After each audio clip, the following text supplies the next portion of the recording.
Well, what's up, comrades? Sorry, I've been getting like no sleep the last couple of days because children and then I had a guest come into town and they showed up super late and yada yada. Anyway, not your problem. So, next up, chronologically speaking, is Shining Wisdom. Shining Wisdom takes place in Parmesia. In the last video, if you watch the Shining Force 2 video all the way to the end, I mentioned that it was a dungeon crawler, kind of like a wizardry type game or whatever. I was wrong. I was 100% wrong.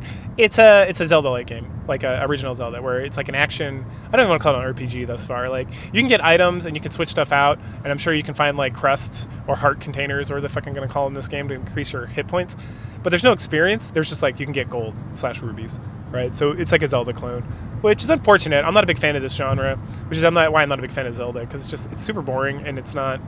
I enjoy like the smooth calmness of like playing a JRPG style game, where you can just like grind the shit out and just like kill monsters and get stronger and stronger. These games, it's like they rely on your ability to play the game, which is like skill, but it's not really, the skill's not really there, because it's like you have a tiny ass sword and monsters move like erratically, so it's not like you can like plan ahead like a FromSoft game or something, where it's like, all right, I got the shit kicked out of me, but I vaguely understand what this boss is doing, so now I can like accommodate.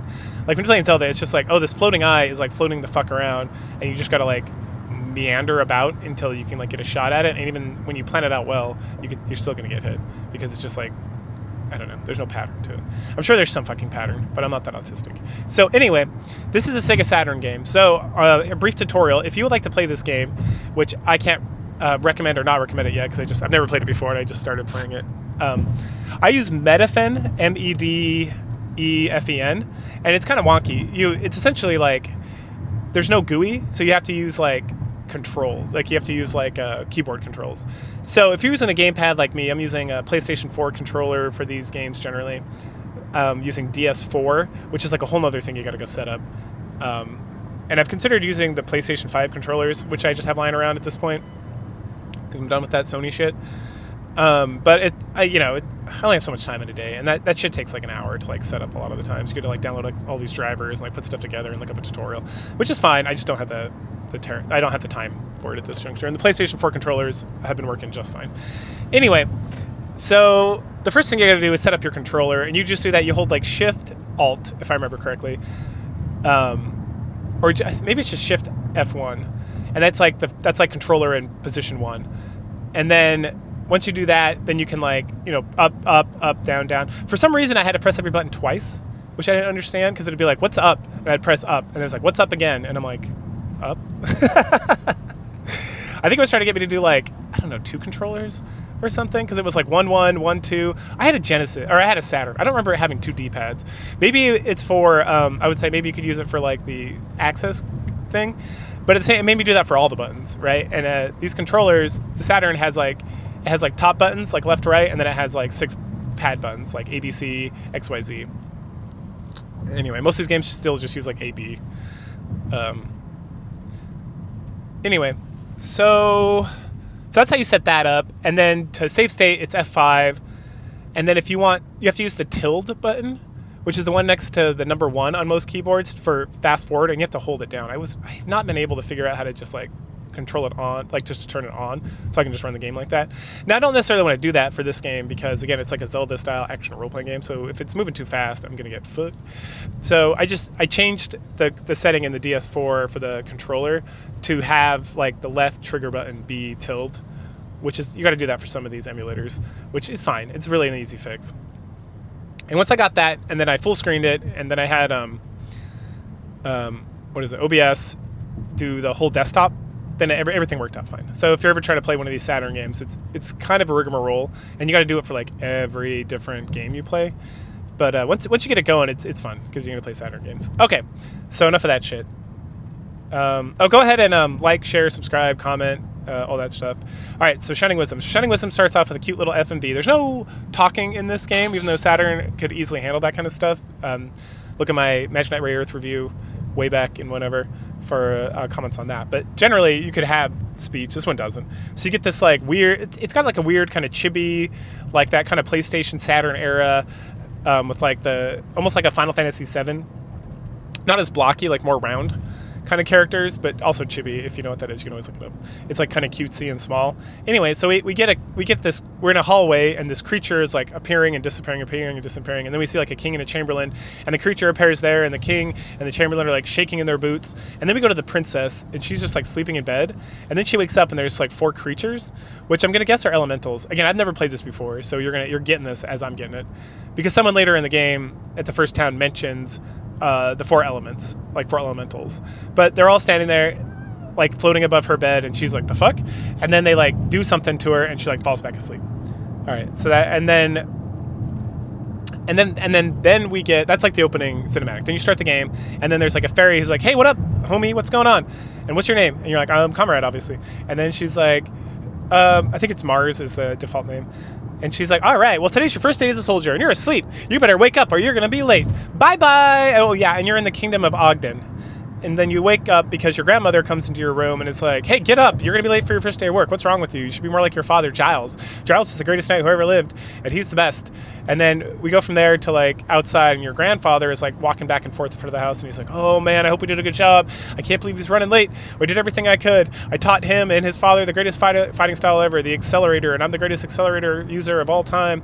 And, you know, his parents died 10 years ago, and he has so much potential, but he's just so fucking lazy. They can figure it out. And then he calls himself Ebenezer. And then at some point, the grandmother's like, hey, you got to stop worrying, old man. And then you're out there with grandma, and they're like, all right, cool. Before you can leave, you have to use the accelerator technique to get out. And the grandma's like, this is a waste of time. He's late already. He knows how to use this fucking technique. And he's like, no, I want to see it. And it took me a minute to figure out how to use this technique, because the game does not tell you what you need to do. Eventually, after just like pressing buttons at random, I figured out that you press like the B button, or even like I think the Z button, which is like the B button on the, or the X button. No, Y button, the Y button. I think you can press some buttons, and it's not like you hold them down, you just keep clicking on them. So you got to click them a lot. So I made sure that button was on one of my triggers. So that's going to be a lot easier than trying to press the button and then trying to attack with like the C button or whatever it is. And the layout for the game is like, again, it's like Zelda. So you have like, if you press the A button, it uses like an item, C is to attack, and then B uses like orbs, which is going to be magic later, I'm assuming. And then you have like 3 fire pots, like these like orbs of fire, which are like your hit points. And then you have the accelerator gauge, which you click, click, click, click, click, and it goes from 1, 2, 3, 4, 5, or 4. It goes up to 4. And the more you have, and as soon as you get up to that point, you don't have to keep clicking. When you get it to where you want, you just hold it, and it stays there. And so you move faster when this is going on, so you can kind of like, it's not like a full sprint, but it's more like a little dash. And you keep moving fast as long as that's going. And then I forgot to try it on the enemies, but when you use it against your grandpa, it like knocks them back. So I'm assuming you can use it in certain spots to open like hidden doors or do special things, and maybe use as an attack. So we'll see. So we knock him back, and he's like, oh, my fucking neck. I gotta go lay down. That really hurt, motherfucker. And grandma's like, got what you deserve, bitch. And then he heads inside, and she's like, hey, when you get to the castle, look for Kaizel. He's an old friend of your father's. So we head out, and I go to the forest, and then I got distracted, and I got killed because I was paying attention. The monsters just walked up and ran into me until I died. And so then I was back in my room, and I came back down, and I talked to Grandma and Grandpa told me some more like interesting information. He talked about how like my parents died because there was like a dragon who attacked, and my father went to kill him, and he killed him, but then there was like him and my mom got like scratched by the fangs or whatever, and then they got like poisoned or sickened, and then they died, and then the grandparents had to raise you, and it was very tragic and sad and everything. But I inherited all that stuff, and that I'm the greatest treasure my parents could ever leave my grandparents behind. Oh, very sweet. So we head through this forest. Most enemies take 1 hit. The most annoying fucking enemy takes 2 hits, and they're not annoying because they take 2 hits. They are the most annoying, period. And they take 2 hits. So fuck you, game. Because it's this bat that like flies around somewhat erratically. Like there's like a praying mantis, and there's like a ghost, and then there's these orcs, right? And orcs in Japanese culture are pig-faced, so it's like a pig orc, like from Zelda, right? Obviously. And so they all take like 1 hit, and sometimes they drop 1 gold. Lord. And then sometimes they drop like a fire orb, which will give you a little bit of your hit points back. Not a full fire orb, just, some. And it's not like each time you get hit, you lose a fire orb. You lose, like, part of a fire orb. So the game is, like, kind of unclear. It's already starting at, like, a... And then your sword attack is, like, barely in front of you. I'm like, oh, my Lord. I hope I can get like a boomerang or something like in Brain Lord, because if I get that, I'm never going back to using swords again. Like, it is like, I have to like walk up to the enemy almost exactly. So I probably should use the accelerator. I feel like I was holding it down just to like dash around and it did nothing. But I wasn't intentionally doing it, so I gotta practice that. Maybe that'll like break the game for me.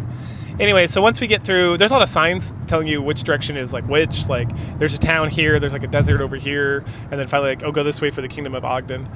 And so eventually we get there, and everyone's just standing around making like odd comments. Like, one lady's like, "Why are you talking to me? I don't like you. You're weird." Like, fuck you, bitch. We get to the middle of the town, and some guy's like, "Oh, hey, this old woman like gathered us all by this fountain so she could like spout nonsense." And she does. She talks about how like, oh, at some point someone's like, the Kingdom of Ogden is like the safest, most prosperous place because it's like surrounded by water and mountains, and we're like in the north of Parmesia. They call it Parmesia, but I'm assuming it's supposed to be the same place, because this game is directly connected to their games. They all take place in this world of like Grand Seal and Parmesia and stuff, and Cyprus and everything else. So I'm assuming we're just there at the north of that. Well, we'll see if it changes, but so then we listen to the old lady, the old crone's like rantings. She rants about how it's the end of the world and how the city's going to come into ruin and how they should listen and that she needs help because she has got to help something. And the guards are like, "All right, old crone, adios." And so they all leave, and then the rest of the people leave, and she's like, "No one will listen to me." And she like falls over whining about it, and then she gets up and runs off. So I go follow her down to the entrance to the village, or the castle, I guess, the town. And I'm like, "Hey, what's up?" And she's like, "You believe me, don't you?" And I'm like, "Yeah, sure, why not? You're like an old crone. Old crones are usually correct about these kind of things." And then she tells me that the princess is the key to saving the kingdom, and that I have to like stop the 4 elementals from doing whatever they're going to do. So clearly there's like 4 bosses plus that 5th boss from the beginning, and then the princess, whatever the elementals did to her or had done to her, or I don't know. They're all in like the opening splash screen as well, but she's the key. So I gotta go head to the castle here in a minute and figure out what's going on with all that. We finally make our way over to the castle. Well, not quite. So first of all, I hear about this magician's house and that it's like got a secret entrance, and then I find some dude being like, "That woman just went over there and disappeared." And you walk up to where he's like pointing at, and there's just like this little path that goes into the house, and you're like, "Oh, this is excellent." So you go in there and you just talk to people about the elementals and using elemental magic and what that all means. And there's like bookshelves that explain like, you can use the power of the ice elemental to freeze lakes. You can use the power of the fire elemental to do something, whatever. So it's like a little tutorial area, but it's not like very in your face about it. Like Final Fantasy VI did something like this where you, in Narsh, the beginning town, you can walk into a room and guys will just explain like how save points work and everything, but it's much more in your face. This is pretty much like, okay, so at some point I'm going to get these orbs based on the elementals and I'm going to get powers, and like, this is what you use those for, so that they don't have to like signpost it later, which I think is great. We'll see. Hopefully it all like makes sense, but I really enjoyed that.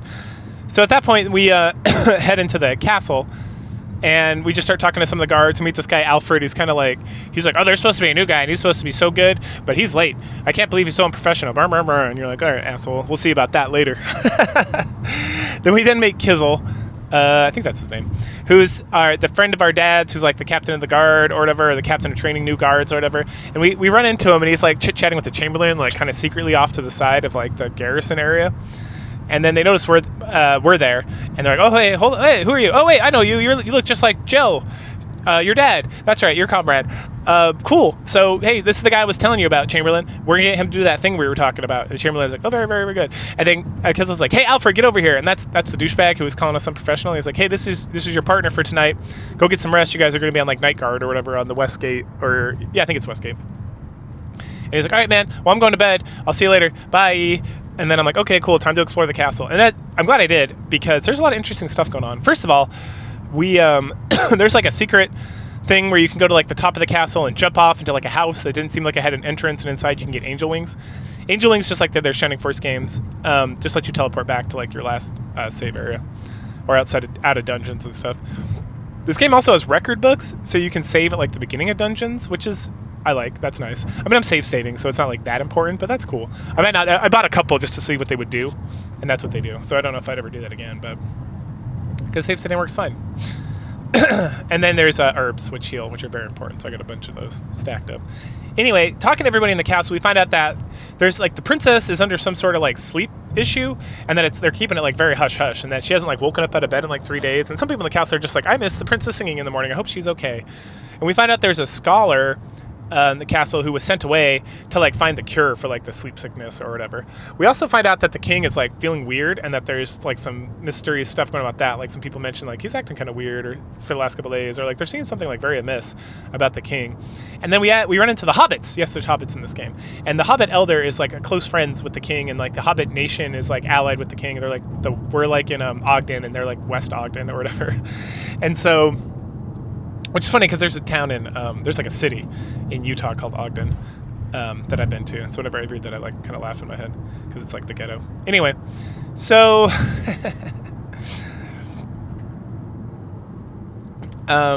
okay, yeah.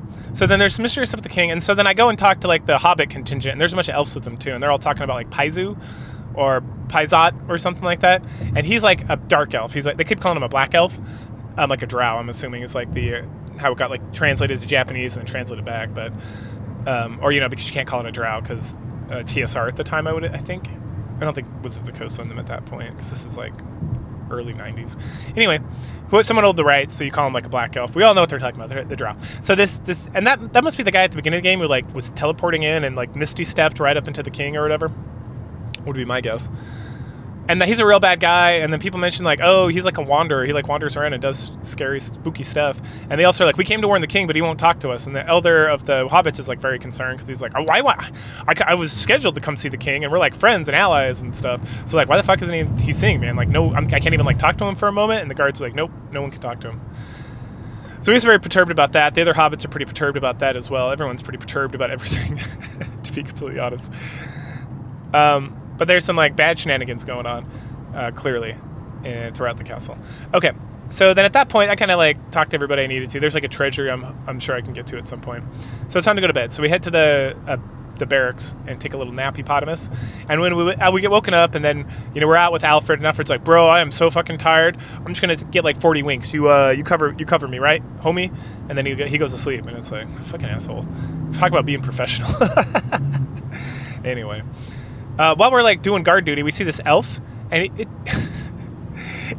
we see this elf, and it is like completely absurd because he like walks out of the castle, because we're like on the west side, we're outside the castle, but he walks like from the castle, a little further south than where me and Alfred are like posted up, and he like goes to like this area, and then he like digs into the ground and like burrows for like a little bit, and then he pops back out, and then he walks up to like this shrine, and it's not that he had to do that. Because I can immediately, like, and the main character, like, talks to himself, so thus far, he hasn't, like, really spoken to the people. He's like, that's weird, I should check that out. And so we just, like, meander over to the shrine, which is, like, right there. Like, what is this fucking dude burrowing for? Like, he wasn't even burrowing past me, and it's like, what is this burrowing thing going on? Like, he just, like, he walked out to what could only be perhaps 30 meters at most away from where I'm standing, stood there, looked around really suspiciously, and then started burrowing. And then like popped up like maybe like 30 meters later. So it's like it'd be like a Konosuba show would just be like, the fuck's that guy doing? Like that's literally what I was thinking. I was like, what? Anyway, so we follow him into the shrine, and it's like our first dungeon. And there's monsters there. There's like a slime, there's like a slug kind of monster, there's mummies. Like the Egyptian mummies. There's ghosts, but they're a little stronger ghosts. There's still bats. Bats the worst. And I think that's it. I want to say I thought there was something else. Mummies, bats, ghosts, slugs. No, I think that's it. They all take 1 to 2 hit 3. Oh, the mummies take 3 hits, but none of them are, it's like whatever. Like nothing's that hard. I die at one point because like I was, again, it's like you can only attack like right in front of the character, and it's like a very small like little piece. Like if you've seen my stuff on Magic Knight Ray Earth, the Saturn game is a lot like this thus far, but the range of attack is like 3 times, if not more, for even like the slash attack that Hikaru does. This guy, it's like this tiny little sword swing. Like it's like a whisper of a sword swing, and you have to get so close to these guys to hit them. And I'm like, this is fucking stupid. Anyway, this dungeon has, the other fun thing about the dungeon is it has floors that will collapse, and this is why we need to use accelerator. And I did practice with accelerator to see if I could hit guys with it, and you cannot. But you have to use it to like run. So you run across these areas that like collapse into the ground. There's a couple treasure chests. You get like an herb. And then we see the elf again. He burrows for like no reason at some point, and then we see him again at the end of the dungeon, or at this point the end of the dungeon, because we get to like the bottom. We get to like a bottom floor, and there's like lava and everything, and it's like, wow, that was like 3 floors. This got real deep real fast.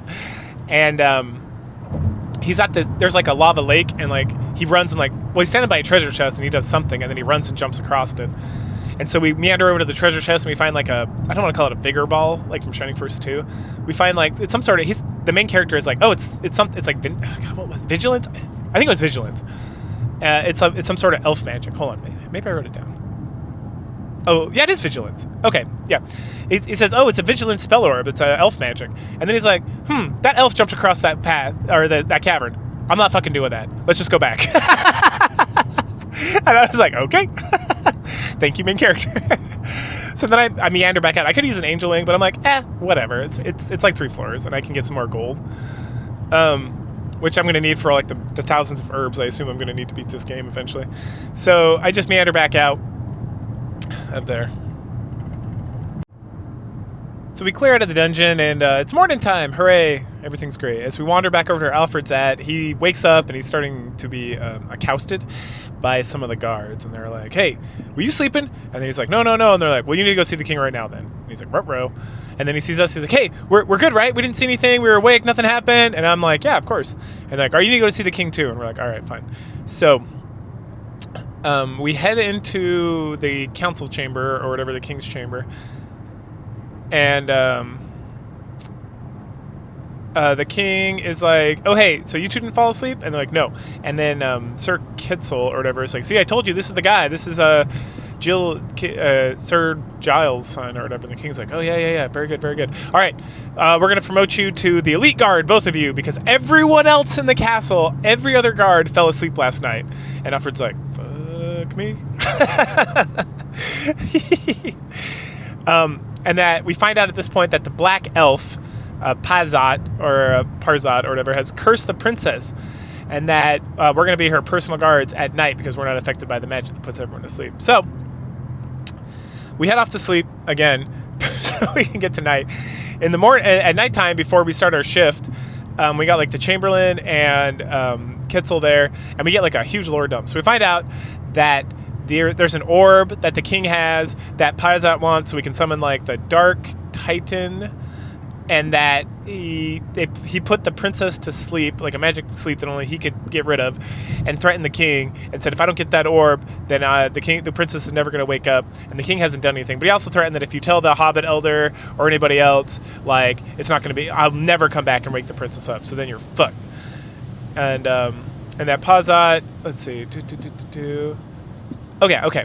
So we're going to guard just to make sure that doesn't happen, because he hasn't given the orb up and there's no plan to. But now the concern is that Parzat's going to kidnap the princess. But the princess has a tiara, the royal tiara, which makes it so she can't be like hurt. But, you know, there's a lot of other random stuff Parzat can do to get what he wants. And so that evening, Alfred's like, hey, you want to go wander around and see what's going on? So we patrol around a bit. We don't find anything. We come back, and then the black fog comes again, and everyone falls asleep except me. But we get paralyzed, and then this like green guy from like the beginning of the game, or like the intro sequence, like pops up, and he's like, oh, I see that you're not asleep. That's incredible. I wonder why. And he comes up and he's like, oh, you have the vigilance orb. Let me take that. So he takes it away from us, and he's like, that must be the reason why. And then he like summons the princess, and then he like turns around and is like, no, that's not it. You still got some movement. I'll have to tell Parzat about that. That's a very interesting thing to know. And then he kind of moseys on his way. So then we're able to like break free, and he mentioned something about being ready for the ceremony. And he summons the princess, sends the princess to the royal crypt, mentions the ceremony, and then he's like, I'll fight you later, I guess. And then he literally bounces out of the castle. So we head to the royal crypt, And we kind of work our way through there. And once we get to the bottom, we see Pizzot and like the four, I'm assuming the elementals, and the princess laying there, and they perform the ceremony. The ceremony is to turn this like blue-skinned lady, probably the water elemental, into the princess, put a guise on her, and then they transform the princess into a goose or some sort of bird. And then they notice I'm there, and they all peace out except the green guy, and he's like, I'll take care of this guy. And so he bounces on over. He's like, let's do this. Let's fight. We beat the shit out of this motherfucker, and then Pizzot knocks us out with his like black fog business or whatever, and he's like, oh well, that's what I get for sending green guy to fight you when he's not in water, blah blah blah blah blah. And then they all peace out. Fuck them. After we awaken up, we head back to the castle. Everyone's telling us like, hey, good job, you rescued the princess, good job, man, I can't believe you beat Paxort in your first, or not Paxort. What's his fucking name? Pizzort. You beat Pizzort in your first try. And, you know, we just stand around and say nothing. We go to the king, and he's like, oh, great hero, you are so amazing. And then the knight, Captain Kitzel or whatever, is like, oh, we are going to promote you to the greatest rank of all in all the kingdom, knight, because you saved the princess and you killed Pazzort. And then the fake princess is like, hooray, whatever, I'm going to go to my room. Anyway, so now I'm the highest rank, and I'm a knight, which is cool, I guess.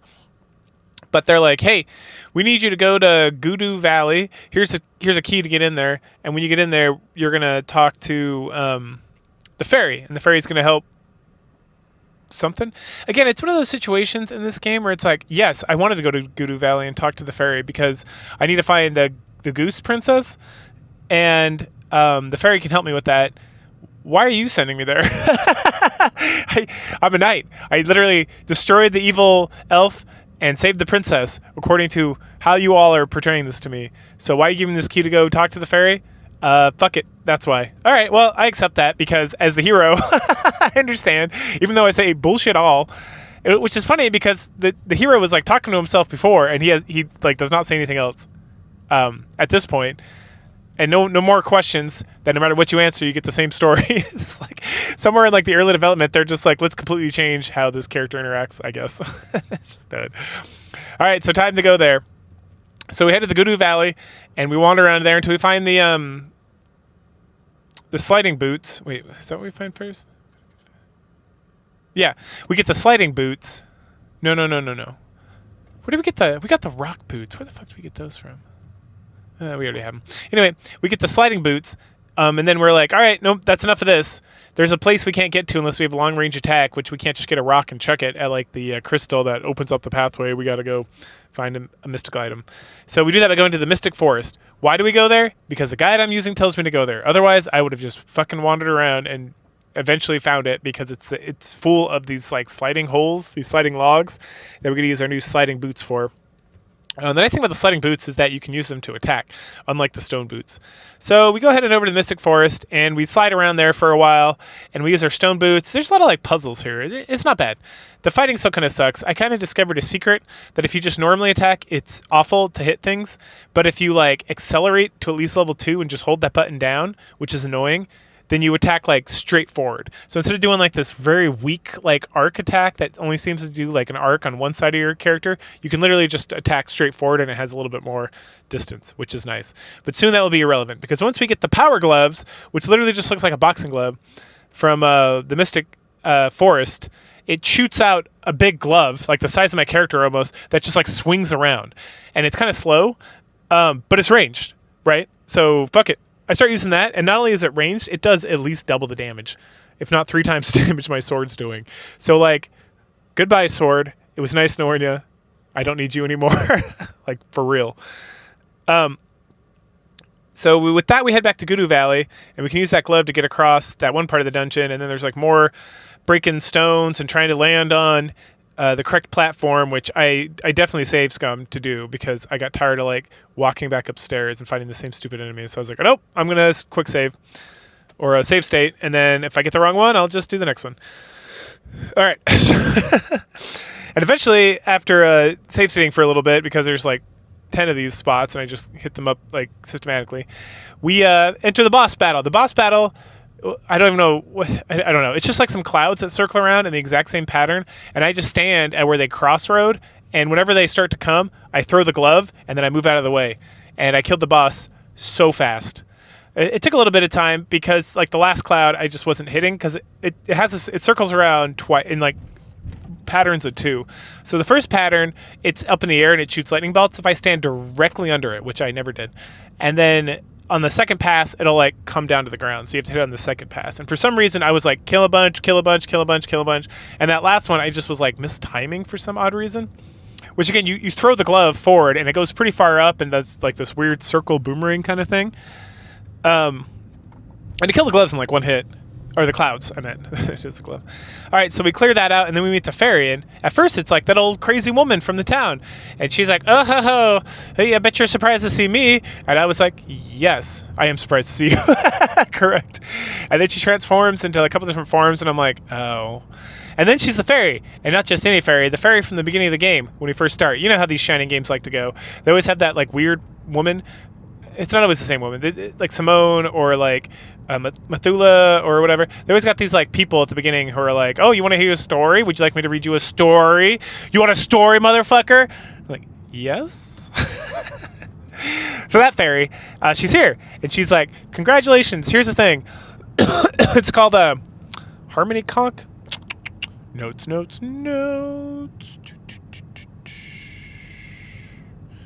Some sort of conch. I don't remember. It's not a harmony conch.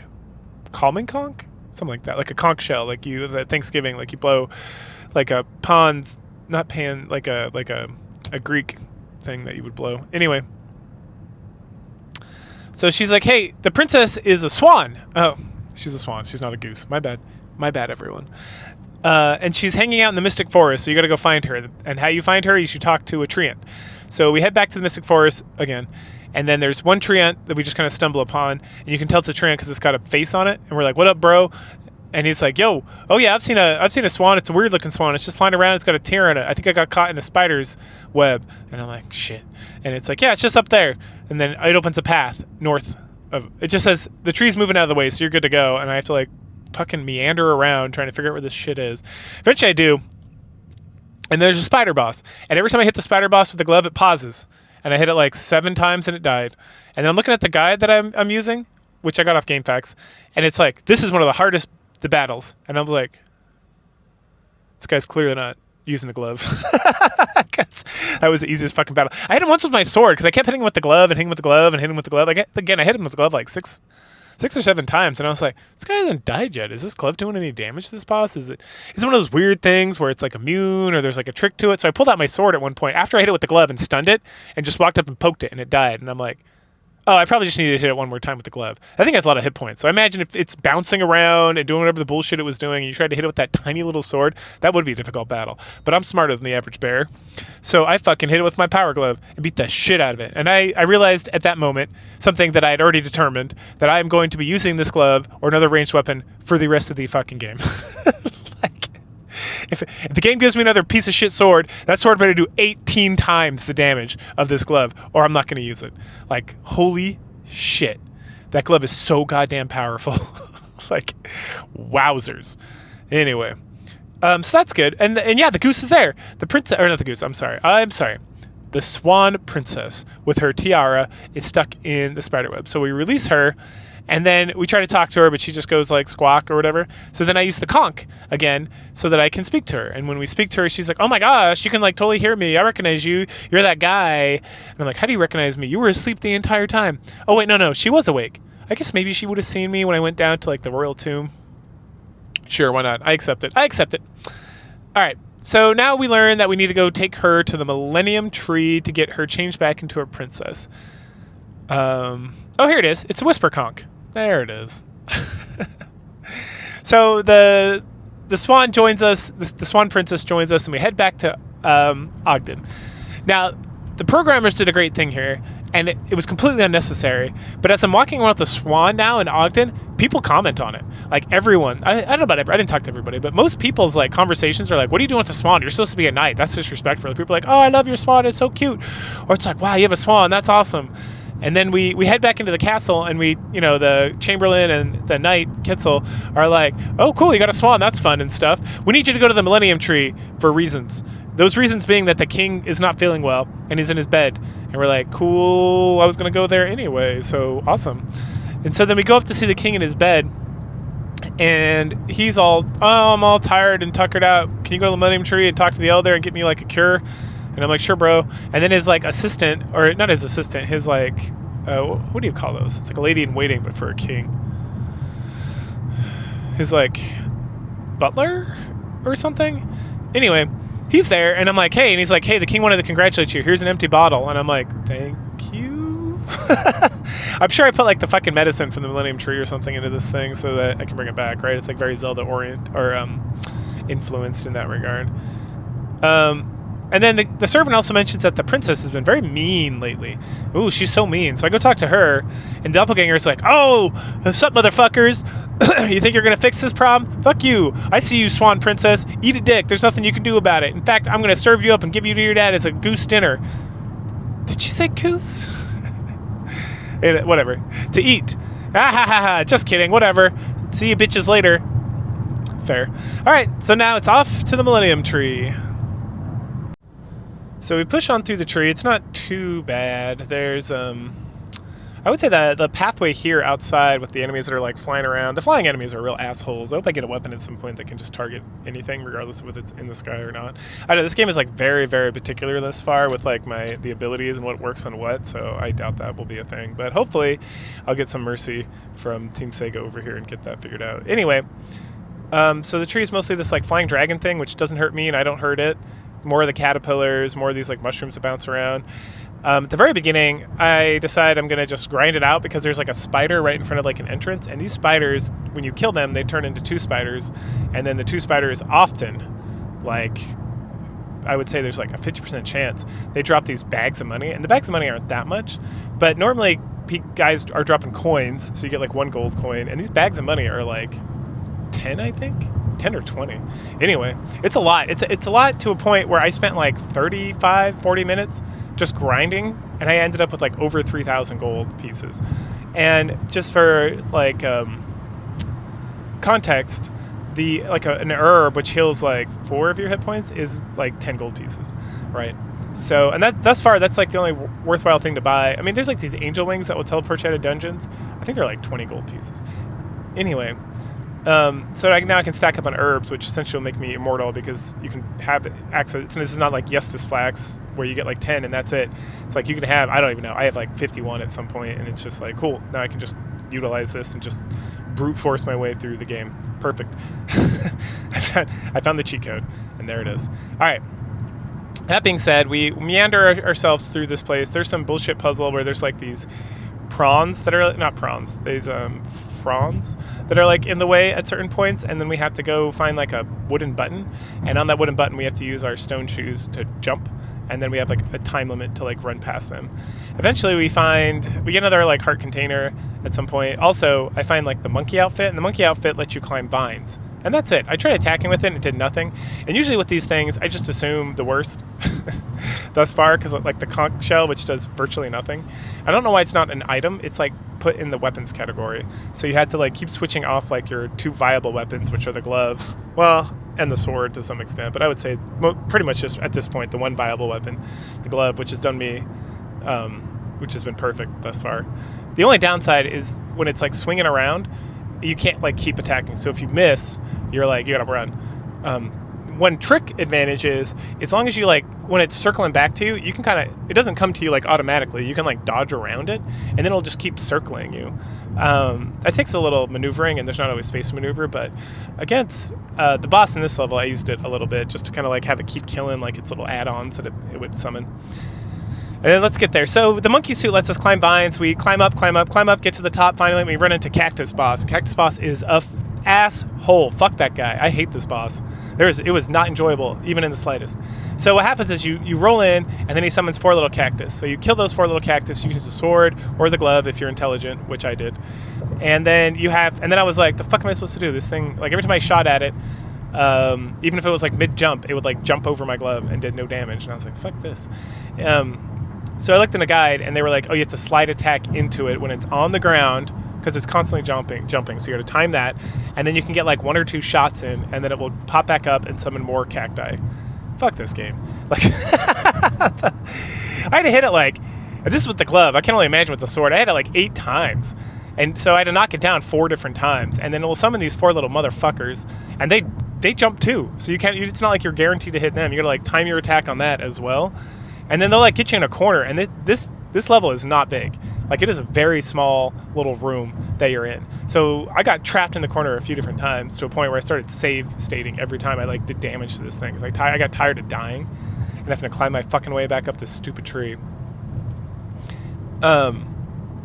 Because they would like, I would just happen to be in the wrong spot, and then when I used my attack, they would all be like in the air, just happenstance. Like, fuck you, game. Anyway, so eventually I got him down. I got like a nice little rhythm, and I used my Dark Souls skills that I've honed over the years to just like circle around, kill the things, knock them down, hit them twice, circle around. It was just long and boring and terrible, and I was happy. I was so I wasn't even happy when it was over. I was just like, God damn. I was mad I had to be involved with it in the first place.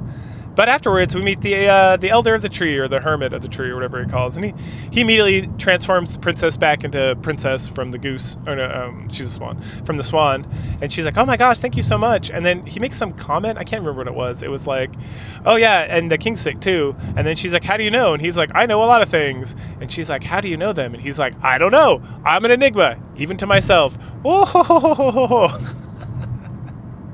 fucking old man. But he's good at transforming things, and it's like, cool. And then we sat there for a little bit, and I was like, oh, okay, what about the sap? Or whatever. Someone mentioned something about getting something here to heal the king. So I talked to him again. Thank goodness I did and didn't leave. Because then he's like, oh, let me give you this sap to cure the king. And I was like, God damn, thank you. Why wasn't this just part of like the whole thing? Whatever. So with that, we're like good to go. So we head to the Millennium Tree, and as we're walking out, we get like, meanwhile, there's a demon watching us from the demon tree, and he's like, oh no, the princess is coming back. I better go warn whatever her fucking name is who's pretending to be the princess. And then he flies off. Ominous. So we wander back over to Ogden, and as soon as we get there, the princess is so excited to be back home. She takes off without us, which was a bad call. And then, so I go in, I buy some more herbs, I save at the temple or the church or whatever it's called, and then I'm talking to the people. And again, just like when I came back with the Swan Princess, people got different stuff to say. And it's like, I really appreciate all the effort they put into this. Now, granted, there's just one town, so it's not like you're programming like 45 different towns, and then you're just like, I'm not going to go back there and program everyone to say something different when this like variable has been changed. But here, it's nice that they put that extra effort in. People are coming, oh, I thought, and a lot of it's just like the same bullshit. It's not the exact same wording, but it's like, oh, I just saw the princess. That's weird. Normally she's outside with guards. Or, oh, that's weird. I saw the princess. I could have sworn I just saw her inside the castle. Or what would she be doing out here all by herself? And stuff like that. But still, I appreciate the effort poured. So after meandering about and talking to people about the 2 princesses, we go track down the 2 princesses who are in the castle. And they're causing a headache for the king because princess is like, I'm the princess. And the princess is like, no, I'm the princess. And the king's like, I don't know what the fuck to do here. And I'm like, I don't know, man. Maybe ask them like a pertinent question about their youth that only one person can answer correctly. There's like so many things. This woman's supposed to be like 18 years old or something. Jesus. Anyway, it's causing him to get a headache, and he's like, I give up. So he turns his back on the princesses, and he's like, Sir Kessel, just kill one of them. I don't care who. Like, Jesus. And Kessel's like, I can't do that. And then he's like, you have to. It's an order. And then the Chamberlain's like, that you're putting him in quite the predicament, because if he kills the princess, then it's treason. But if he doesn't, if he disobeys the king, it's also treason. So no matter what he does, he's like fucked. So, and the king's like, no, it's fine. Just kill one of them. Blah blah blah blah. And they go back and forth like this for a while, and the princesses keep making comments, which I guess it's important to pay attention to what the princesses are saying. I'm assuming the game will not let you make the wrong choice, but it seems pretty obvious that the princess on the left is the blue girl who's pretending to be the princess. And the big thing that gave it away for me was the princess on the right, who's the actual princess, was like, "Oh, what? You're that bitch. What's her name? Carrie. That's it." And the one's like, "I don't know what you're talking about." And so clearly, she's the masquerader. Anyway, so then they're like, "Oh, comrade, comrade, you're here. You decide." So I just go up and like, it's this one on the left. And like, are you sure? And I'm like, yes. And then she like jumps back, turns to the blue girl, and I was like, oh, I wasn't quite done with my plans, but it was good enough. We tricked you. So now we can go steal the orbs, which will unlock the labyrinths and open up the elementals from the royal crypt. And then she dashes off. And then Kizel and the Chamberlain are like, oh, we got to go stop her. Run. And so they go running off. And the king's like, what are you doing? Go fucking after him. And so we do. So we race around, we find some beat up guards, and we see kids on the chamber like, oh, she got into the royal chamber and left a monster, and we're too scared to fight it. So that's your job now because you're a knight. So we go fight this monster. It's a weird like star with like rocks around it. I just used the power glove, and it beat the shit out of it pretty easily. The rocks hit me a couple times, but at this juncture, I have so many herbs that it's kind of like, yeah, whatever. Anyway, so after we defeat it, she tells us that they got the orbs and we're too fucking late, but if they want to chase us, they're going to the sand labyrinth first to release the earth elemental. We then go tell the king, and they give me a better sword, which I use like once and realize it has the exact same problem as the first sword, which is that its range is bullshit. It's like touching me virtually, and if I just want to touch and damage enemies, I'll just throw on one of these fucking like slider boots and just run into them. Like, it's gonna do the same fucking thing. Stupid fucking swords in this game. And then they're like, hey, go to the treasury. The treasury is open too, so we go down there to ravage it.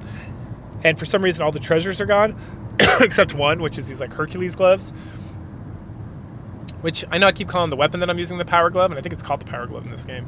But like the power glove, we get this thing called Herculean glove, and it's just the power glove from Link. It just lets you pick stuff up, so you can move stuff around, which is important. It's like extremely important for the next maze, for the sand labyrinth. So at that point, we head south to the sand labyrinth. And when we get there, well, let me just say it this way. The sand labyrinth can go ahead and eat a dick, for all I'm concerned. This dungeon sucked so much ass.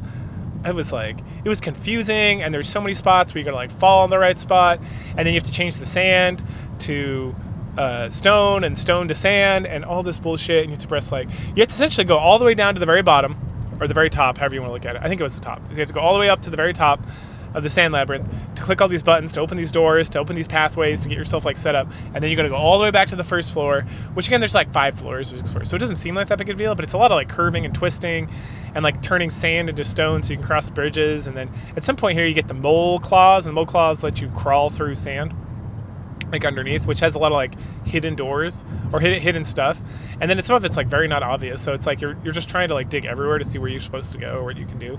But at the end of the day, you got to go downstairs and grab this statue after you've turned everything to stone, and you got to carry that statue all the way to the top floor. And granted, you can like toss it, but if you ever accidentally hit one of these things and turn everything to sand, you can go ahead and fuck that statue right up and go back to the beginning and start all over again, which I luckily did not. And all this leads to the battle with not Carrie, because she's like, oh, suck a dick, we're gonna release the earth element to go fuck yourself. And here's a sandworm, which is literally just a sand centipede that shoots fire out of its mouth. And it's got 2 parts. One part just comes up out of the sand and goes back in and does nothing else. And the other one pops up, the whole screen turns white, and then it shoots fire. And the fire does virtually no damage. It was the most climactic, weak-ass power I've seen in this game yet. Like, I was like, damn, fire! And I was like, did I even take a hit from that? Like, it was so minimal damage. This boss battle was the easiest. Yes, hands down the easiest. Just because I just hit him with the power glove, wait for him to pop back up, hit him with the power glove. I would just eat those fire shots. I don't think I used a single herb in this battle. I didn't even like attempt to dodge it. I was just trying to, because he'd go down underground and then like pop back up somewhere, but it wasn't always obvious where they popped back up. And then you have to kill like both pieces. So I got one down, and then I had to chase the other fucking piece around. And the nice thing about the glove is because it shoots in like a wide arc and flies around, is it would just hit them sometimes when they popped up. Even if I missed one of the pieces that popped up, the other piece would pop up and I'd hit that one instead. So again, the power glove is the only weapon thus far. I'm probably like halfway through this game almost. The only weapon of value in this game. There's 3 weapons thus far. There's the short sword, which is a total piece of shit. There's the battle sword, which is also a total piece of shit. And then there's the power glove, which is the only weapon that is functional, as far as I'm concerned. It's not even the best weapon of the game. It's the only like, why would I ever fucking use the sword? Why? Why under any circumstance would I use this fucking sword? It is awful. It does less damage than the power glove, and it's short range. And it's so short range. It's not even like a little short range. It is like the, I just can't fathom why like this got through like a play test, and like they were like, okay, these are different weapons that you can option to use. It's like, no, I'm just gonna use this weapon. It's clearly better. I'd rather slide into fucking things and then heal, because at least I got like mobility and I know I'm gonna hit something instead of like walking up to something, swinging my tiny little sword that barely goes anywhere, and it just does nothing. And half the time when you hit things, it just doesn't do damage to them for like whatever fucking reason I can't figure out. So with the power glove, I can like toss it at him from like 2 rooms over, and it does nothing. And I'm like, I'll just throw it again when it gets back. Anyway, but the one thing we do get is the spark orb, which if you hold that, if you accelerate like all the way to the top, it'll like launch like a spark orb. But that's a lot of work to do something, which I can just use the power glove and kill most enemies in like 1 or 2 shots anyway. So they're completely worthless. You need it for like teleportation stuff later, but after that, it's like, fuck it. Anyway, we take the spark orb, go back to the castle, and they're like, oh, you didn't get it. Why are you such a piece of shit? They're like, well, why don't you go get the rest of the fucking elementals? Like, we can't. We're just gonna stay here and be mopey. And you're like, all right, go fuck you. What do you want me to do next? And they're like, well, there's a fire, air, and water shrines next. You can go to them in any order. And I'm like, thank you for your permission to go do this fucking thing I was gonna do anyway, because I don't want the world to be destroyed by the Dark Titan, you fucking assholes. So next I decide to go to the water shrine because the guide I'm following tells me that's the next best option. And it makes sense why that would be the case, because that gets us the frozen orb, and then we use the frozen orb to get the pajamas from a secret shop. And the pajamas let us heal fully anywhere, like as if we're in an inn for free. Now granted, you will just stand there for like 20 seconds or something, so if there's a lot of monsters you're going to get beat the shit out of. But there's a lot of places where you can just kill the monsters and just get full health back. Making herbs important for like boss battles, obviously, but other than that, it's like anytime before a boss battle, anytime you like get to a place and you're like, oh, I'm not doing too well, I'll just stand here for like 20 seconds with the frame skip on max, which is really like a second or two, and then continue on with my merry way. Anyway, so the ice shrine is 1,000 times better than the sand labyrinth because it's just got like icy floors and stuff. And we pretty quickly, I can barely remember it because it was so fast. Like I just got in there. There's like monsters on the wall, and you just throw bombs at them. Oh yeah, the bomb thing was a thing in the sand labyrinth too. The bombs were like in your way. Here, there's like these weird monsters on walls, and you just throw 2 bombs at them, and then they get destroyed forever. So it's like a fun extra thing we get to do. No problem there. At the bottom of this shrine, we run into like Baboon. He's the green guy we fought before, and Pazat was actually completely incorrect because this battle was actually easier than our previous battle with him. So the fact that he's surrounded by water made him easier to kill and not more intimidating. And so that's him dead. That's one of the 4 generals out. So fuck that guy.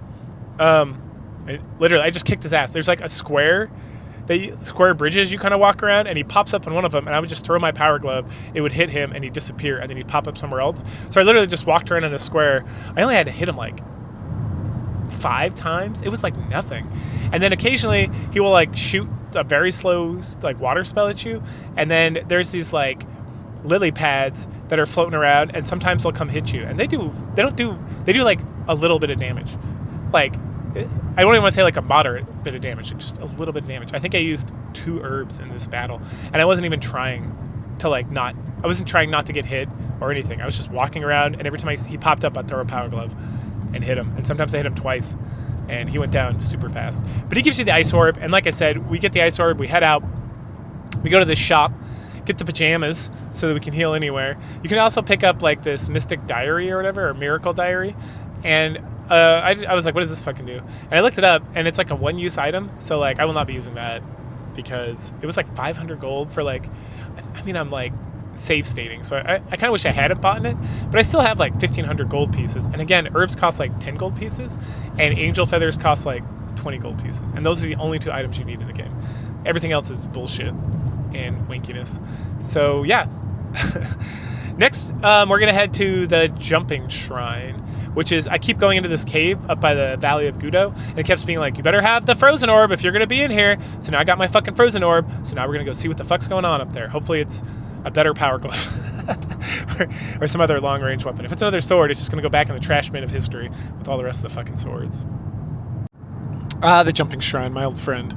So in here, we do a lot of fucking annoying ass puzzles, and eventually we find the spring shoes, and the spring shoes let us jump, finally.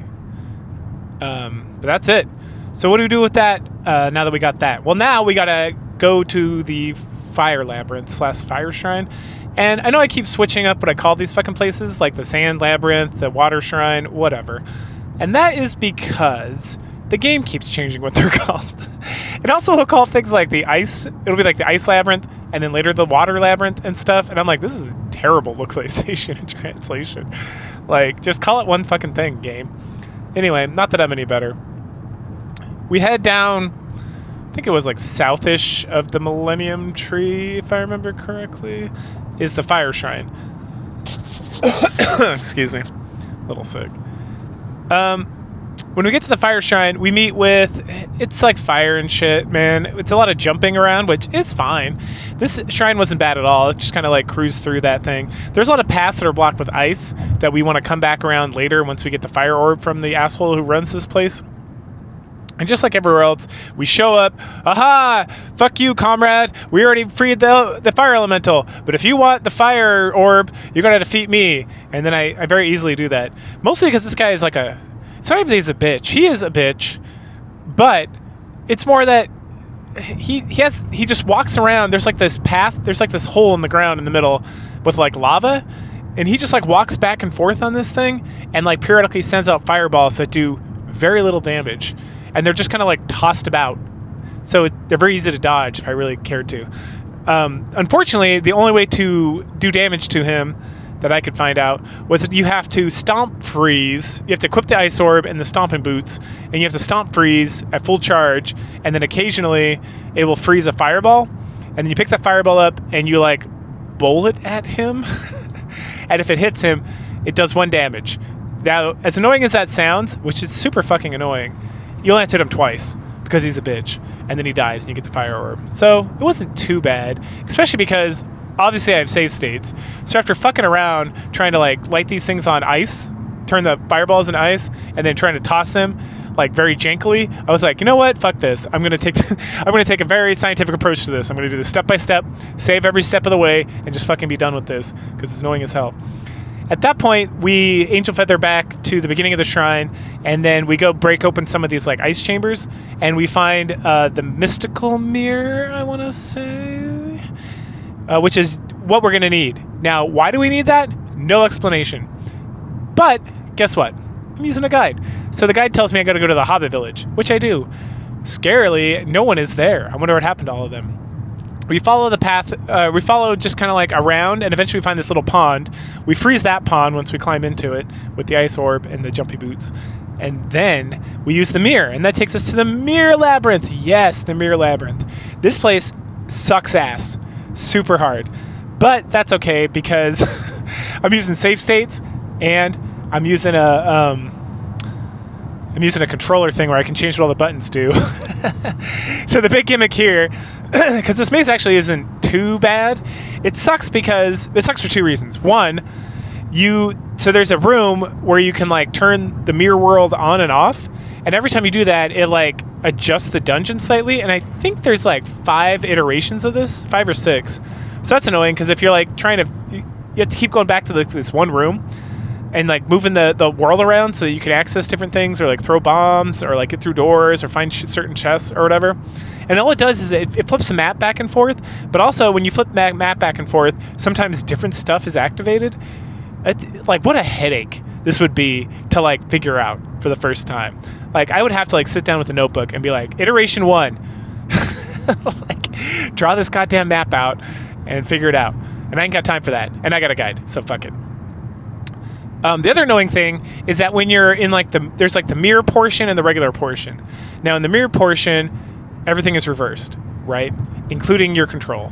So not that up is down and down is up, left is right and right is left. So I would literally save state, leave the game, change the controller to modify for that, and then come back and just play. Because a lot of the puzzles are very difficult according to the guide, because you have to like remember like the direction is the opposite way, and I was like, fuck that.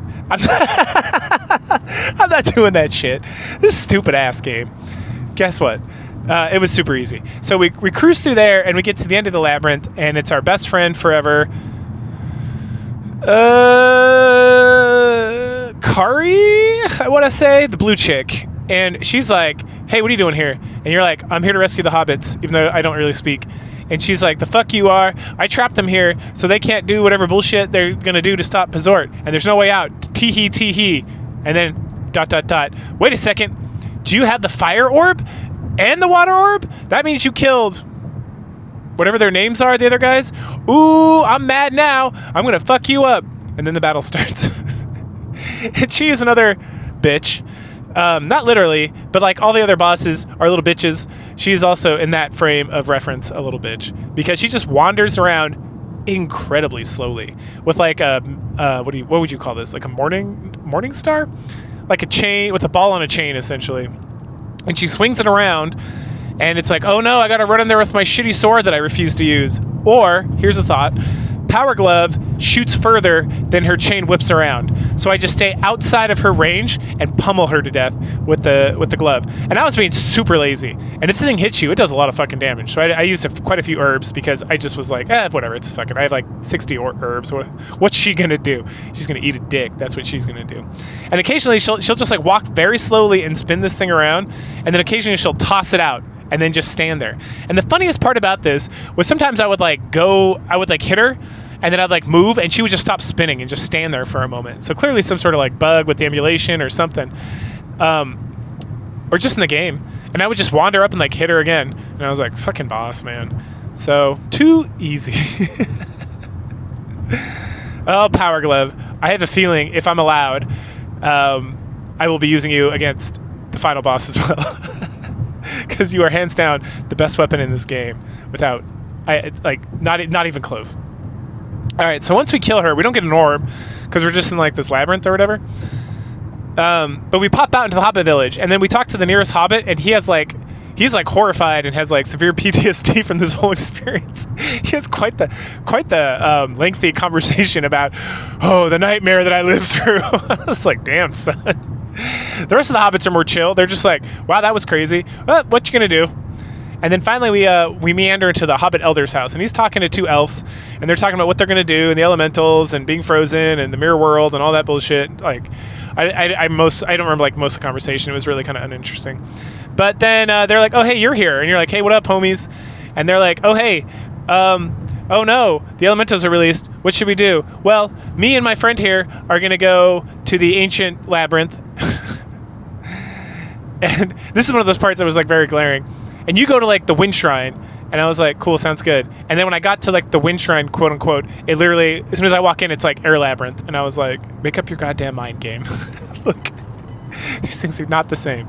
Anyway, so they're very chit-chatty about this whole thing. And they like the one elf on the right has like a brown cloak, and the one on the left has blue hair and a blue cloak. And if that sounds familiar to you, then I'm impressed, because I was like, these names sound familiar.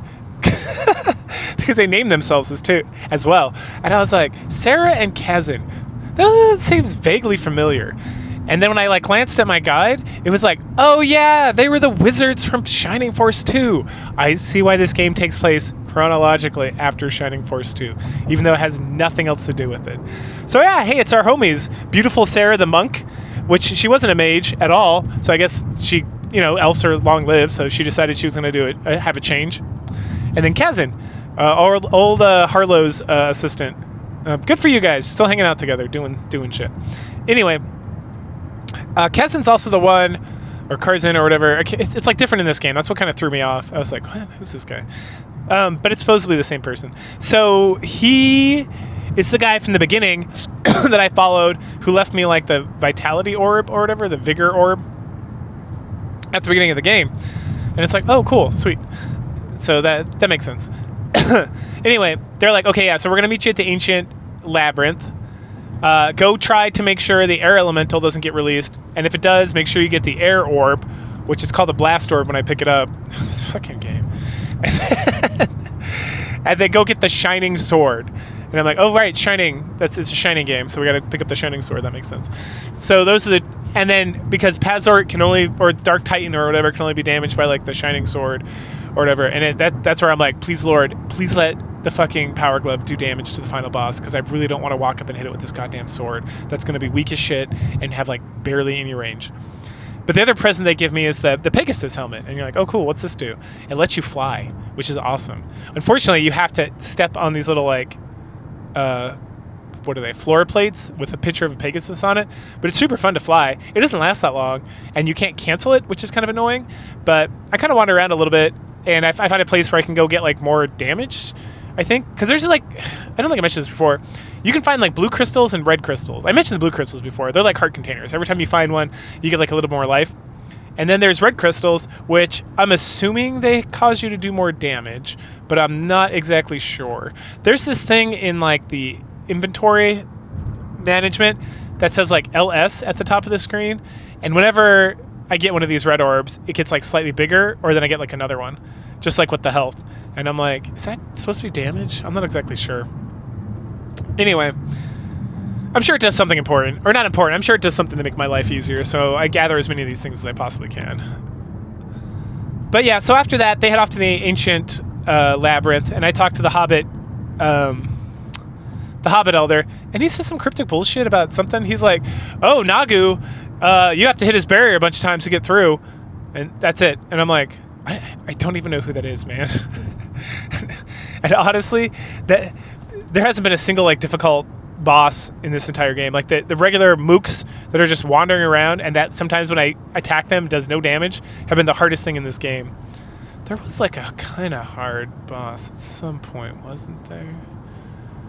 I don't know. Once I got the power glove, everything was super easy. So I'm struggling to remember. I feel like there was something that was a little janky, but I don't remember anymore. Okay, so we head to the air labyrinth / wind shrine / whatever you want to call it. And we get there, we wander around, we get to some cliffs, and then we climb up the cliffs, and then we enter in.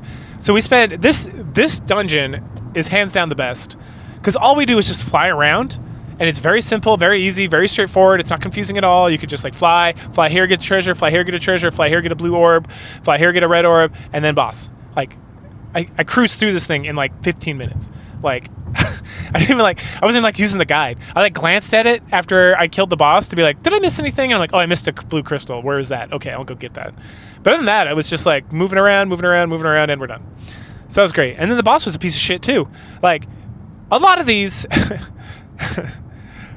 I probably overused the term little bitch for this game's bosses, because this guy, it was not even like, I literally could have just like closed my eyes and shut down my brain.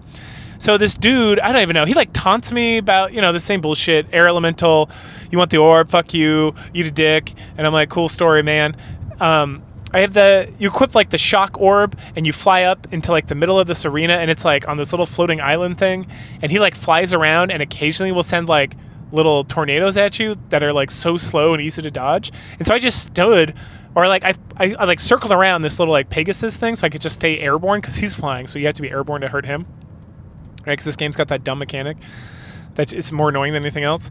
And then I just charged up the shock orb and then released it. And it would just like, because it shoots like lightning bolts like randomly, essentially, like around you. And I just did that. I had like a circle, charge, and I just kept doing that the whole time. Kind of like when I was fighting the water guy. I just like walked around the square and then hit him when he like got nearby. This wasn't even that. Like I literally just like was like spinning around in a little circle while releasing lightning bolts randomly, right? And the guy just eventually died, and I was like, what a bitch. Anyway, so then I go pick up the blast orb, not the air orb, whatever, and meander out, find my blue crystal, and who do we go after there? Oh yeah, so then we're done. So now we got to go find the shining labyrinth, or the light labyrinth, or whatever it's going to be called, and so we can get the swords, so we can go fight Pazort, so we can beat the game and move on to Shining in the Darkness. I think is the next one, which is like the first game that was made. Anyway. So you may ask, where do we find this Shining Labyrinth? Light Labyrinth, whatever it's called. And it's north. It's kind of around where the water shrine is. I found it before, but I didn't have the blast orb. So when we're at the Shrine of Water, or the Water Labyrinth, or whatever it's called, if you go like north of there, there's like this weird black door. So I head back over there. We use the blast orb with the sliding boots, I think, if I remember correctly, and slide into the door, and then it raises an island in the water, and then we equip our jumping boots and we jump over to the island, and there we are. We're in the light labyrinth. So we head on through there. There's no boss or anything. It's just like solve some puzzles. It's really like a utilization of a lot of different stuff you've been doing. There's like the mouth shit. You gotta jump over stuff. I don't think you do any sliding or crawling. There is a vine section at some point, and you don't throw bombs. So it's really not like a culmination. It's like, hey, remember that monkey shit you got? Like, yeah, you can use it right here. It's like, oh wow, I almost totally forgot I had that because I haven't used that forever. Speaking of things I forget I have is those pajamas. I'm always like right before a boss, and I'm like, I better use a bunch of herbs before I go in here, when I could literally just use my free pajamas that I spent like 1,000 gold pieces on. Whatever. I like stocked up to 99 herbs right after this dungeon, and I still have like 700 gold pieces, so whatever. Okay, so we just kind of meander our way through here, and eventually we find the shining sword, and we get like a whole, just like your father before you, I bequeath you this shining sword, which will help you defeat the evil dark titans and the forces of darkness that reign upon the land. Go forth, young comrade bear, and be strong, and, you know, the legacy, something, something. And like, awesome. So then we teleport out of there. There's like, I saw a red orb, a red crystal around here, but I couldn't like jump to it. I tried for a little bit, and then I looked at the guide, and it was like, you cannot. There's like another jumping boot you can get, or like a stronger jumping boot or something. I don't know. Anyway, so we just head back to the castle to like report in that we failed, but that we got the shining sword. And the king's like very nonplussed about it. He's like, yeah, that's fine. We learned that Kazin, they keep calling him something else, and I don't remember what it's called, but we learned that Kazin, because Sarah's here, and she's all concerned, because Kazin went to do something. I guess they didn't go straight to the ancient labyrinth like they were gonna, and we haven't heard high or tell from that person since then. But we do know that the pathway to Pazort is through like the marsh, and that the marsh, we get to the marsh with like a tunnel that's behind the throne. So the king's like, very good, I'm proud of you. You got the orbs, you got the shining sword. Go take care of that bitch and make sure he's done. Meanwhile, the chancellor is like he's like an Eeyore about the whole situation. I can't believe you let the elementals go. Meh. Oh, something I forgot to mention is after the earth elementals released from like the sand palace, we come to town, and there's like every now and then that whole screen will shake, right? And you're like, oh, that's fun. And it is fun. But then nothing like that happens again after the other elementals are taken care of. So it's kind of like a throw off. And so people even mention like, wow, the earth is really shaken.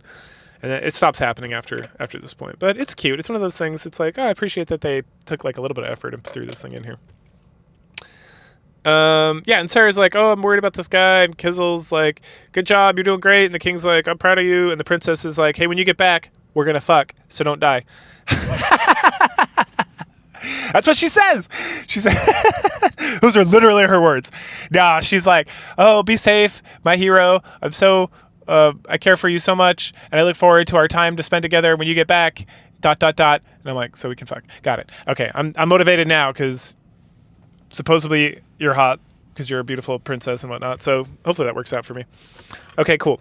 But we're not going to go right to the thing, because off the top of my head, I know there's a bunch of things that I haven't gotten. Like there's a place where you can jump in the Valley of Gudo, yeah, all the way back there, that I now can jump over, where I can get a red crystal and get even stronger, so my power glove can just completely dominate Pazort. And also, you know, I got a bunch of other random shit that I got to figure out what to do with. So, looking at the guide, I realized that there's these random bushes that I've seen all over the place that we can blast if we just run into them or are equipped with the blast orb. And then there's certain trees that I thought were funny looking because they're darker than the rest of the trees. And those you can set on fire if you're equipped with the fire orb. So we start meandering about the whole land.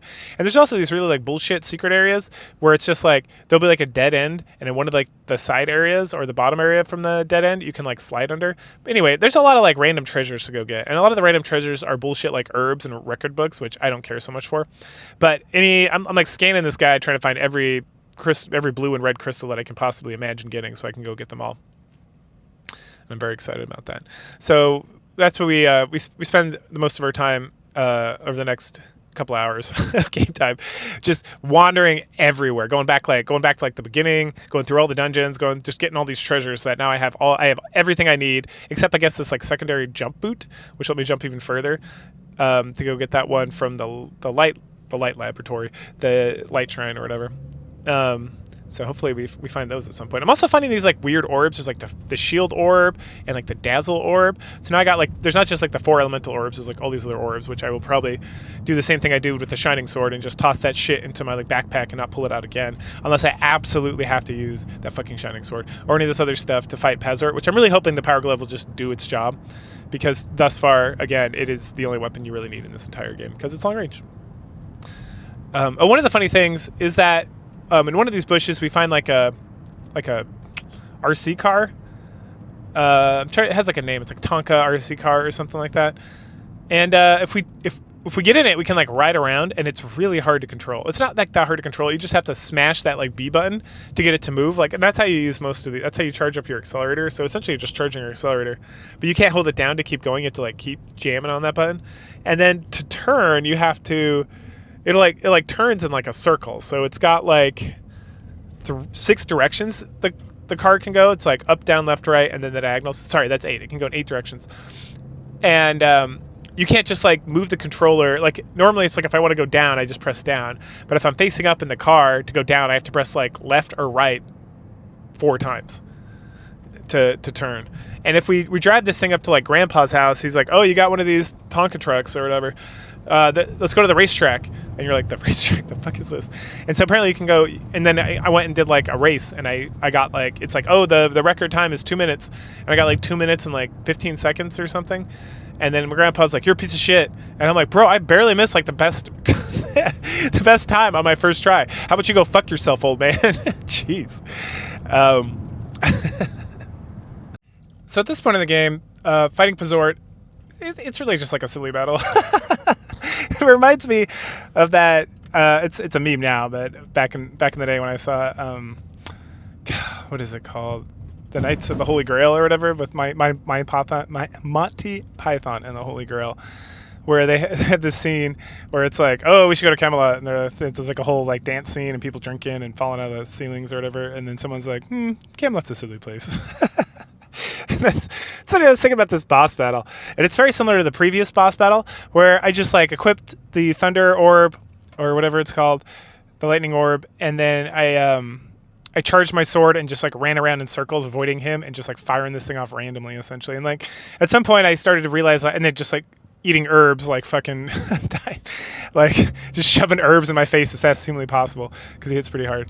But Pazort does like all the main, he does like the blast attack, he does the ice attack, he does a fire, it's like a fire ice attack, it's kind of weird. And then he does like the wind blowing thing or whatever. So he does like a combination of all the elemental attacks.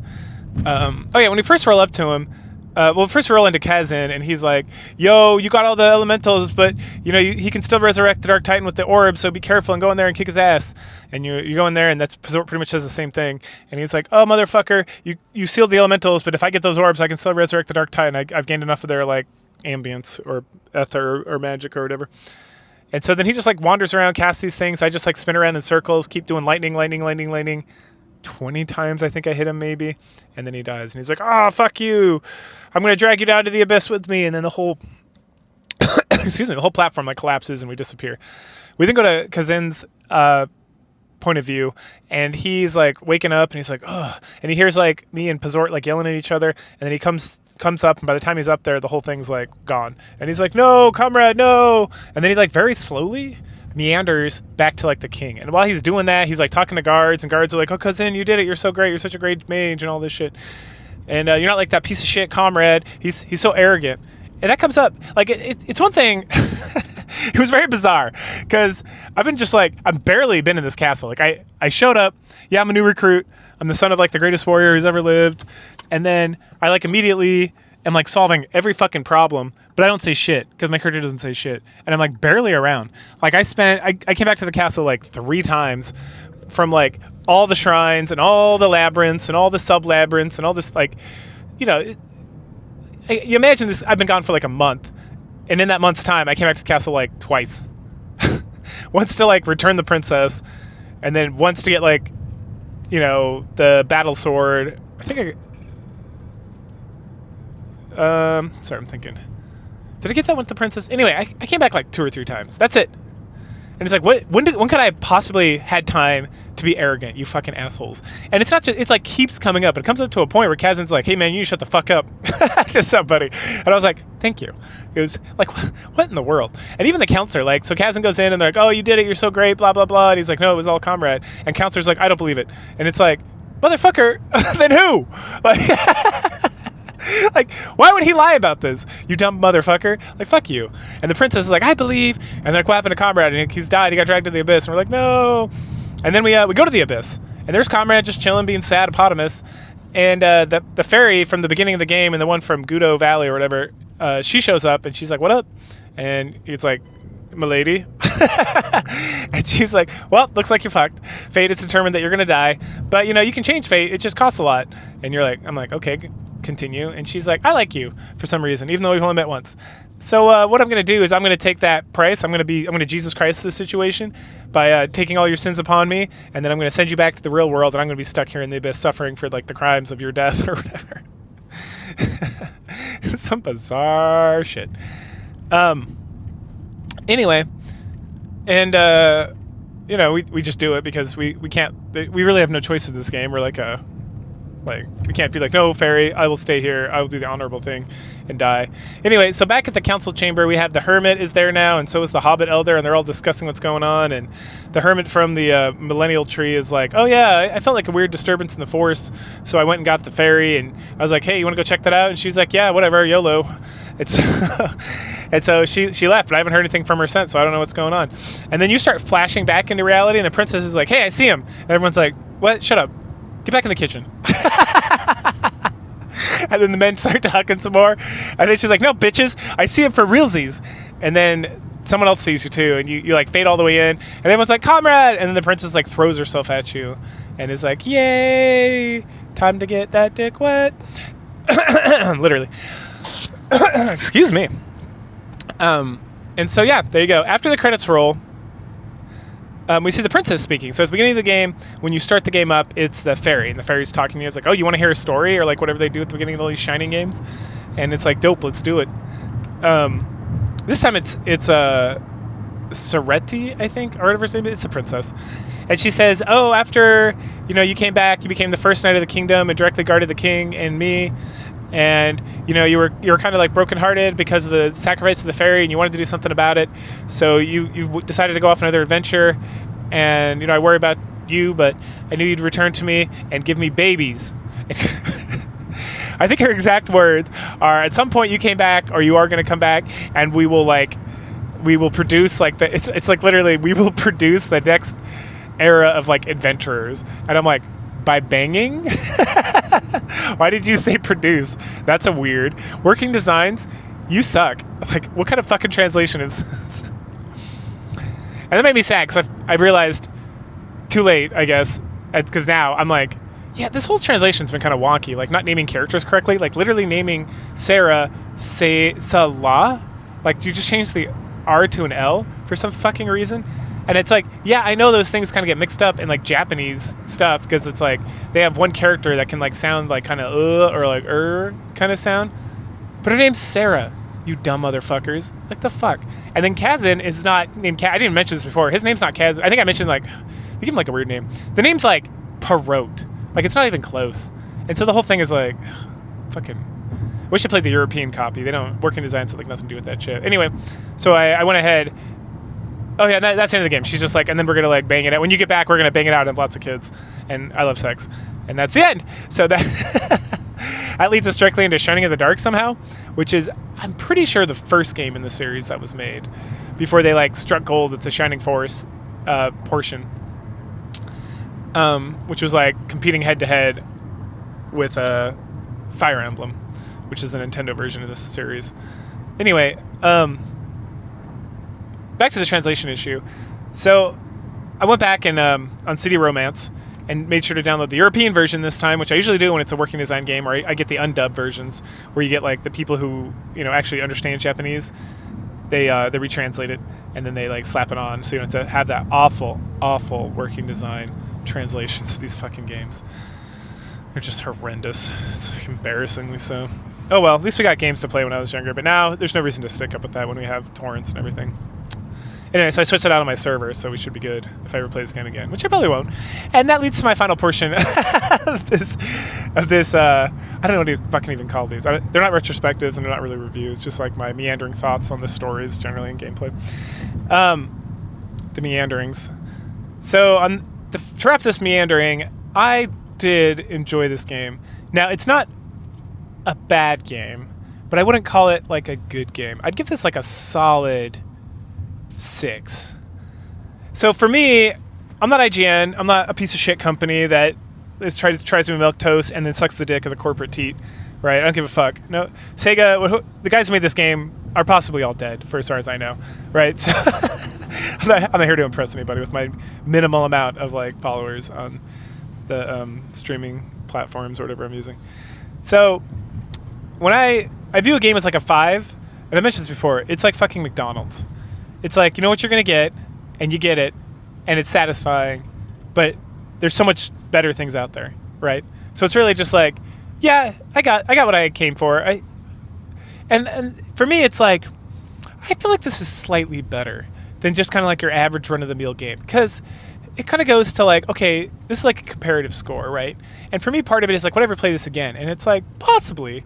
And like, would I, if my son or daughter was like into video games and they like, oh, what's a fun like old school game that's kind of like Zelda? I'd be like, oh, there's this Shining Wisdom game. It's pretty all right, right? And the thing I do like about it is the story is pretty good, and the combination of all the different things you can do is fun, because it's like I'm pretty lazy and I'm just trying to cruise through these games because I only have like an hour or two a day to play games, and I spend like an hour of that playing Nikki, Goddess of Victory.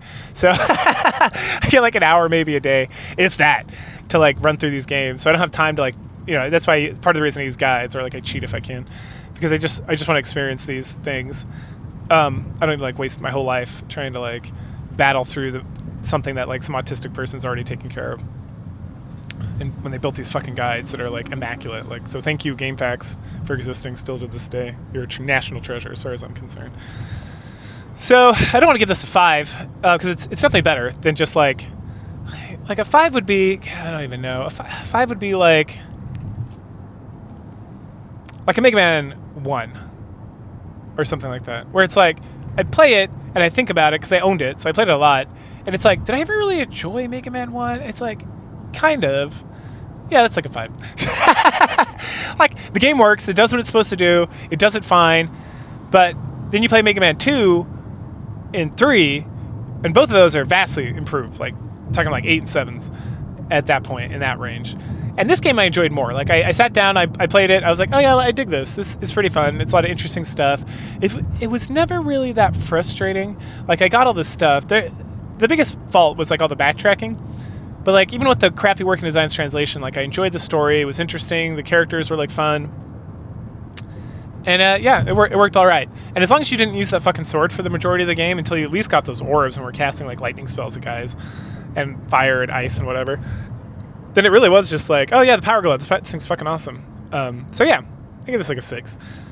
Now, when we're talking about Shining Force games, or just the Shining games generally thus far, they're all like 8s and 9s, right? With Shining Force 1 being like a 9 and 9.5 or something. Like, the game is so excellent. Like, I played it twice and enjoyed it both, like back to back. I played it and I enjoyed it thoroughly the entire time. So compared to like the rest of the series thus far, it's kind of like unimpressive. But, as a game all on its own, it was pretty enjoyable. Nothing excellent, nothing to like really, I'm not gonna like think back on my time playing this game and be like, oh, that game was so fucking good. Just like, yeah, the game was alright. So there you go. Cool. Shining Wisdom. Next up is Shining in the Darkness, which I've already started as of time of this recording. And that one is a first-person dungeon crawler, for sure. And again, I think it's the first one of this Shining series that was ever made. And I remember it being pretty decent for that kind of genre, right? Like, that genre can be kind of grindy, and like, you can get killed at any moment, so you always got to be on your toes, which is not always my favorite style to play, but I remember being pretty good. So we'll see how it goes. Cool. With that, go ahead, like, share, subscribe, comment, and I will catch you all later.